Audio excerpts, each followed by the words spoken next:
নমস্কার বন্ধুরা, এই দেখুন আজকে আমি একটা অভিনব রান্না রাখছি। এই রান্না আপনারা কে কে খেয়েছেন আমি জানি না। যদি কেউ করে খেয়ে থাকেন আমার মতো করে তাহলে অবশ্যই জানাবেন। আমি তেল দিয়েছি কড়াইয়ে, দিয়ে কটা চিংড়ি মাছ বড় বড় দেখে দেখতেই পাচ্ছেন দিয়ে দিয়েছি, সামান্য ঢেঁড়স দিয়েছি। এইবার এর মধ্যে এই মোটামুটি ভাজা হয়ে এসছে, এবার পেঁয়াজ দেবো। এটা এই শুধু পেঁয়াজেই রান্না হবে। দেখুন এই পেঁয়াজ দিয়ে দেবো, এটার মধ্যে কাঁচা লঙ্কা দেবো এক এক করে। এখন মশলা দিয়ে এটা রান্না করব, লাস্টে টমেটো দিয়ে নামাবো। এর মধ্যে বড় বড় 4টে পেঁয়াজ কুচিয়ে দিয়েছি, প্রায় 250 পেঁয়াজ দিয়ে দিয়েছি। এটা আমি পেঁয়াজ দিয়েই শুধু করব। দেখুন যে কি দেখতে যেমন সুন্দর, খেতেও তেমন মজাদার হবে, দারুণ লাগবে। বন্ধুরা আপনারা এভাবে বানিয়ে বানিয়ে খাবেন। মানে সবজি মাছ সবই তো আমরা খাই, কিন্তু একটু ঘুরিয়ে ফিরিয়ে রান্না করলে আমার মনে হয় মুখটাও পাল্টায়, টেস্টটাও একটু বেশি হয়। দেখুন এই যে এভাবে এরকম করে সুন্দর করে এখন এটাকে ভাজবে।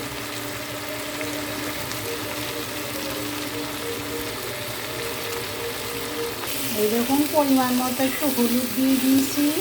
এখন এই হলুদ দিয়ে এটা নাড়বো। আগে শুধু নুন দিয়েছিলাম, এখন এই যে হলুদ দিয়ে দিয়েছি, দিয়ে এটা এখন সুন্দর করে নাড়বো। নেড়ে এখানে দেখুন আলু সুন্দর করে ছাকা তেলে ভেজে রেখেছি, সেটাও এখন এর মধ্যে দিয়ে দেবো। দিয়ে এবার এটার মধ্যে ধনে আর জিরে কাঠখোলায় ভেজে গুঁড়ো করে রেখেছি বন্ধুরা, সেটা ছড়িয়ে দেবো।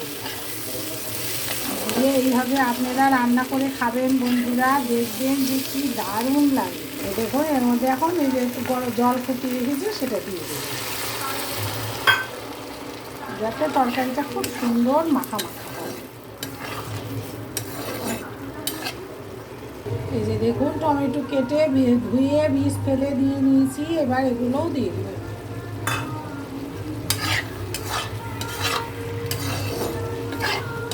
দেখুন যে কতটা মনোরম লাগছে, খেতেও কেমন সুন্দর টেস্টি হবে। এই দেখুন জিরা আর ধনে কাঠখোলায় ভেজে গুঁড়ো করে রেখেছিলাম, সেটা এখন এর মধ্যে ছড়িয়ে দিব। আর এই সাথে সাথে একটু এই যে ধনে পাতা কুচি করে রেখেছি সেটা ছিটিয়ে দিলাম, দিয়ে এটা এখন একটু নেড়ে চেড়ে সার্ভ করে দেবো। দেখুন যে কি দারুণ হয়েছে দেখতে বন্ধুরা। এইভাবে আপনারা কে কে খেয়েছেন আমাকে অবশ্যই জানাবেন। আমি এখন সার্ভ করে আপনাদেরকে দেখাচ্ছি।